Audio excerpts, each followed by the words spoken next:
Lyra dudó. La invitación era tan simple, tan pura, que era incomprensible. La última vez que un humano le había ofrecido algo, había sido una trampa. Pero el hambre era más fuerte que su precaución. Lentamente, aceptó la mano de Elías. Su piel, fría y suave, contrastaba con la palma áspera y grasienta del ingeniero. Entraron juntos en el restaurante, y fue como si todo el lugar se hubiera congelado. Elías, con una calma asombrosa, eligió una mesa en la esquina más alejada. El camarero, un joven de la especie caelenita con 4 ojos y un semblante permanentemente nervioso, se acercó, murmurando sobre restricciones de especies. Elías lo cortó con voz firme: danos 2 porciones de lo más nutritivo que tengas. Y trae el paquete de suplementos especiales, el que tiene la etiqueta azul, para mi invitada. El camarero, ante la autoridad silenciosa de Elías, se retiró. Lyra se sentó, sus ojos fijos en la mesa, incapaz de levantar la vista ante el odio palpable que venía de las otras mesas. Cuando el plato llegó, Lyra lo miró con reverencia. Era un plato de algas energéticas enriquecidas, el tipo de comida que su cuerpo podía procesar, algo que ella no había visto en meses. Elías asintió. Come, Lyra. Ignóralos. El hambre es más ruidosa que sus insultos. Y Lyra comió. Mientras Lyra comía, Elías no intentó interrogarla. Simplemente se sentó, comiendo su propia ración de rutina, observando a la gente y los sistemas de ventilación, como si su presencia fuera el acto más normal del mundo. El silencio se convirtió en un espacio seguro. Cuando Lara terminó de comer, por primera vez, levantó la mirada y miró a su benefactor. Gracias, dijo en un acento silonita suave y fluido, esto no es solo comida. Es supervivencia. Elías asintió. Él no le preguntó sobre Silos ni sobre su exilio. En cambio, habló de la estación. La Nébula 7 es una máquina. Una máquina gigantesca que necesita aceite para funcionar. Yo soy aceite, y tú eres aceite. Las máquinas no funcionan con prejuicios, Lyra. Funcionan con trabajo, y el trabajo necesita energía. Él le contó sobre su propia vida, la de un huérfano de un asteroide minero que había llegado a la Nébula 7 en busca de una vida mejor, solo para encontrar otra forma de servidumbre. No era una historia de heroísmo, sino de simple fatiga y desilusión. Lyra, a su vez, le contó, no sobre la caída de Silos, sino sobre la belleza que había perdido, los jardines luminosos, la música que vibraba en las paredes de cristal. En ese momento, en la esquina de un restaurante hostil, 2 especies se conectaron no por el destino galáctico, sino por la simple humanidad compartida del sufrimiento. El acto de Elías no pasó desapercibido. Al día siguiente, la noticia del ingeniero traidor se había extendido por la sección humana de la estación. Los chismes se convirtieron en amenazas. Elías fue convocado a la oficina de su supervisor, un burócrata humano con una cara de preocupación permanente. Lo acusaron de violar las leyes de segregación de alimentos, una ley no oficial pero ampliamente aplicada, y de comportamiento subversivo. Su supervisor le dio una advertencia: mantente alejado de esa chica, Elías. No vale la pena. Hay protocolos que mantener.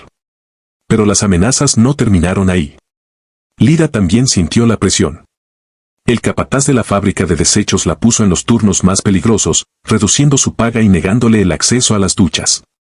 El grupo de colonos que se había reído de ella comenzó a seguirla, esperando una oportunidad para darle una lección. El acto de bondad de Elías había creado un pequeño oasis de esperanza, pero también había encendido la ira de los que temían que su orden social se desmoronara. La comida no había resuelto su problema, lo había expuesto. Elías y Lyra se encontraron en secreto en los conductos de ventilación del anillo exterior, los únicos lugares donde no había cámaras de vigilancia. Elías le trajo más comida, esta vez suplementos concentrados que había robado de su propio suministro. Lyra, que había recuperado parte de su fuerza, le reveló su plan original, el verdadero motivo por el que había venido a la Nébula 7. Su padre le había dejado las coordenadas de un depósito de emergencia que contenía semillas vitales de la flora de Silos, escondidas en un sector abandonado de la estación. Si lograba llegar a ese depósito, podrían plantar las semillas y empezar a cultivar su propia comida. El problema era que el depósito estaba custodiado por un sistema de seguridad obsoleto pero formidable. El plan de Lyra requería la habilidad de un ingeniero, alguien que conociera los sistemas antiguos de la estación. Requería a Elías. Elías lo pensó solo por un momento. Ayudarla significaba arriesgar su vida, su trabajo y su futuro. No ayudarla significaba traicionar la decencia que lo había impulsado a actuar en primer lugar. «Dame un mapa del sistema de ventilación del sector 12», dijo Elías. «Si tienes una oportunidad, Lyra, tienes que tomarla. Y yo te ayudaré». La noche de la operación fue tensa. Elías usó su conocimiento de los conductos para desactivar temporalmente los sensores. Lyra, ágil y silenciosa, se deslizó a través de los pasajes oscuros.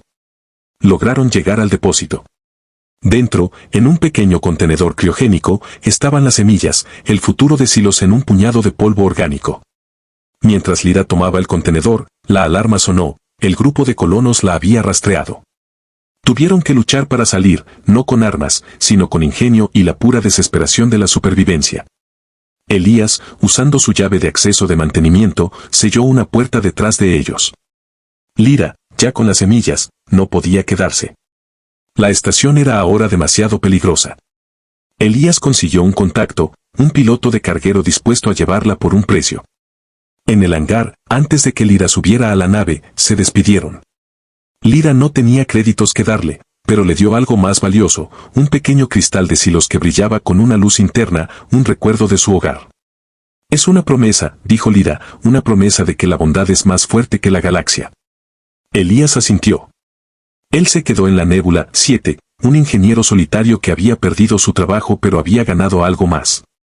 Lyra se fue, una refugiada que no solo había comido, sino que había sido vista. La nave despegó, y mientras miraba las luces parpadeantes de la estación, Lyra supo que la historia de Silos no había terminado. Había sido reescrita por un simple acto de un hombre en un restaurante. Imagina un futuro donde la Tierra no es más que un pequeño punto azul en un mapa galáctico, y la humanidad, una especie joven y arrogante, ha colonizado hasta los rincones más lejanos. Pero la colonización siempre tiene un costo. Esta es la historia de la estación Nébula 7, un crisol flotante de culturas estelares, donde el lujo de unos es la miseria de otros. En el corazón de la zona comercial, entre puestos de comida sintética y neón parpadeante, estaba Lyra. Lyra no era humana. Su piel era de un azul pálido y iridiscente, sus ojos, grandes y oscuros, reflejaban la distancia de su hogar, el planeta Silos, ahora bajo estricto control terrestre. Llevaba días sin probar bocado. La comida para los silonitas era un lujo inalcanzable, reservado para los colonos o vendido a precios exorbitantes. Mientras el olor de los kebabs de SYNTH carne llenaba el aire, Lyra se encogió en un rincón, intentando ignorar el crujido de su estómago. La gente pasaba, y sí, se reían. Se reían de la joven alienígena de aspecto frágil, asumiendo que su hambre era parte de alguna protesta o simplemente su merecido por ser de una especie inferior. Escucharemos sus burlas, sentiremos su aislamiento, y entonces, en el momento más oscuro, una voz rompió el coro de la crueldad.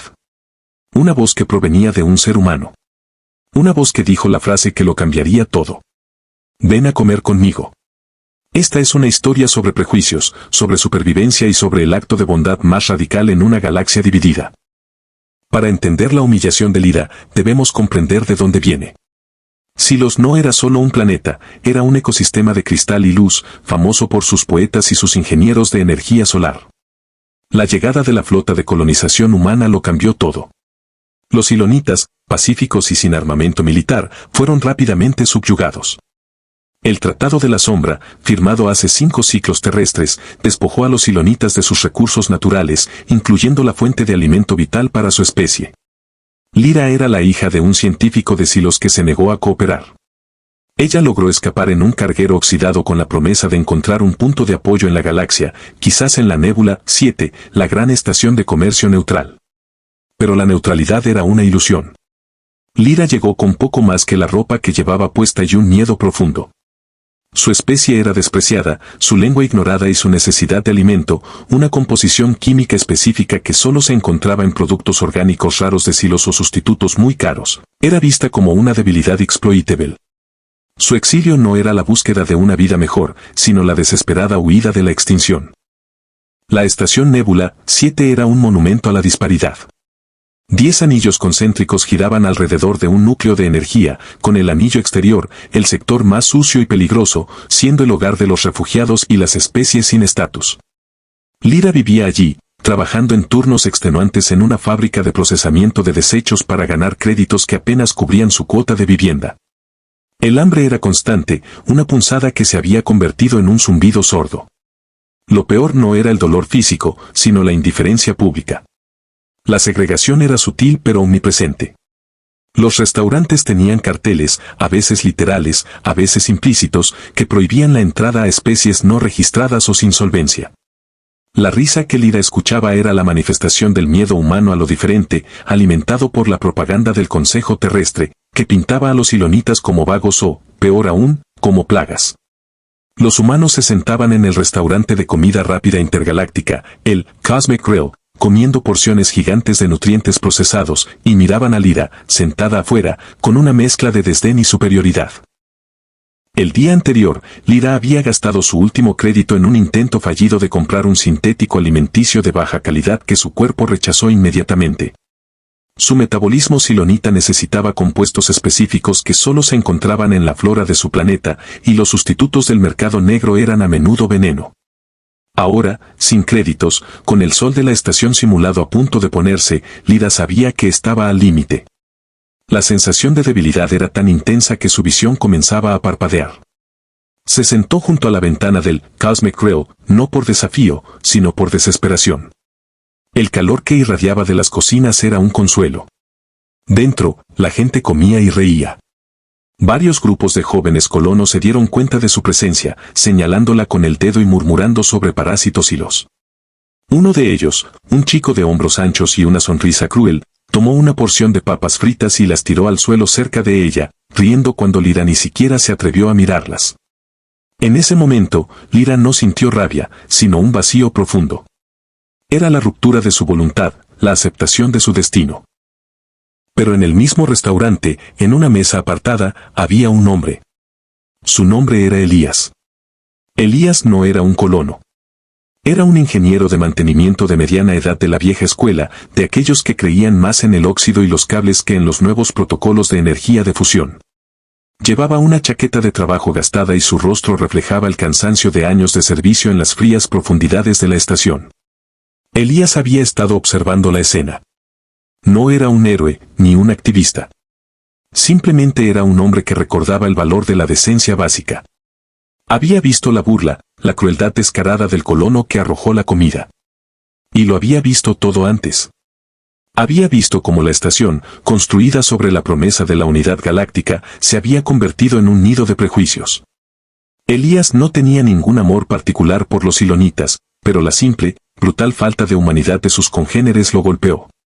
Sabía que si no hacía algo, el hambre de la chica sería la culpa silenciosa de todos. Hizo una pausa, dejó su bebida de baja calidad y tomó la decisión que le costaría la tranquilidad, la reputación y, posiblemente, su trabajo. Elías se puso de pie. Su movimiento fue lento, deliberado. El silencio se extendió por el Cosmic Grill. La gente, sorprendida por su interrupción, dejó de reír. Caminó hacia la salida, ignorando las miradas. Abrió la puerta y el aire frío de la estación entró. Lyra, esperando la próxima burla o el grito de un guardia, se encogió más. Elías se detuvo frente a ella. Por un momento, solo hubo silencio, roto por el zumbido de los sistemas de ventilación de la estación. Lyra levantó la vista, sus ojos grandes y llenos de una tristeza ancestral. Elías no sonrió, no intentó ser amable de una manera paternalista. Simplemente extendió su mano, la palma hacia arriba en un gesto de invitación simple y universal. Luego, dijo la frase. Chica, dijo con su voz áspera, la voz de un hombre acostumbrado a gritar por encima de la maquinaria, entra. Vas a morir de frío y hambre. Ven a comer conmigo. La reacción fue inmediata. Dentro, el grupo de colonos se indignó. Uno de ellos gritó, Elías. ¿Qué estás haciendo? Es un asilo. Están prohibidas aquí. Elías no se dio la vuelta. Se limitó a esperar, la mano extendida, la invitación ofrecida.